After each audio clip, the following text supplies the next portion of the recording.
Hello అండి అందరికీ 2 days నుంచి వీడియోస్ పెట్టడం కుదరలేదు. ఈ వీడియో వచ్చేసి 26వ తారీఖున. మేమైతే 25వ తారీఖు నుంచి ఇక్కడ బయలుదేరైతే ఊరైతే వెళ్ళాము. నైటు 11:30, 12 అయింది. ఇంక 26 మార్నింగ్ అయితే లేచి ముందుగా ప్రసాదాలైతే చేసేసుకొని పుట్ట దగ్గరికైతే వెళ్ళిపోయాము.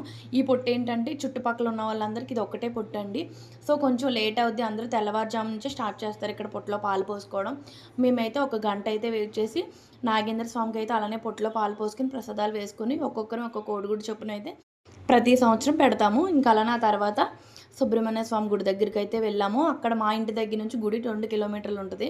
అక్కడికి వెళ్ళి పళ్ళు ఇచ్చేసుకుని ఆ తర్వాత ఈవినింగ్ అయితే షష్ఠికి వెళ్ళాము. షష్ఠి మాత్రం మా ఊర్లో చాలా చాలా బాగా జరుగుద్ది. 4, 5 ఊర్ల వాళ్ళు అయితే వస్తారు. అలానే ఒక మినీ జాతరలా ఉంటుంది. జెయింట్ విల్లు, బ్రేక్ డ్యాన్స్, మొత్తం చిన్నపిల్లలు తిరిగేవి, చిన్న చిన్న కార్లు, మొత్తం చాలా కొట్ల వాళ్ళు వస్తారు. చాలా చాలా బాగుంటుంది. మేమైతే లాస్ట్కి మా జానుపాప దయ వల్ల జెయింట్ విల్ అయితే వెక్కేసాం. పెద్ద జెయింట్ విల్, చాలా భయం.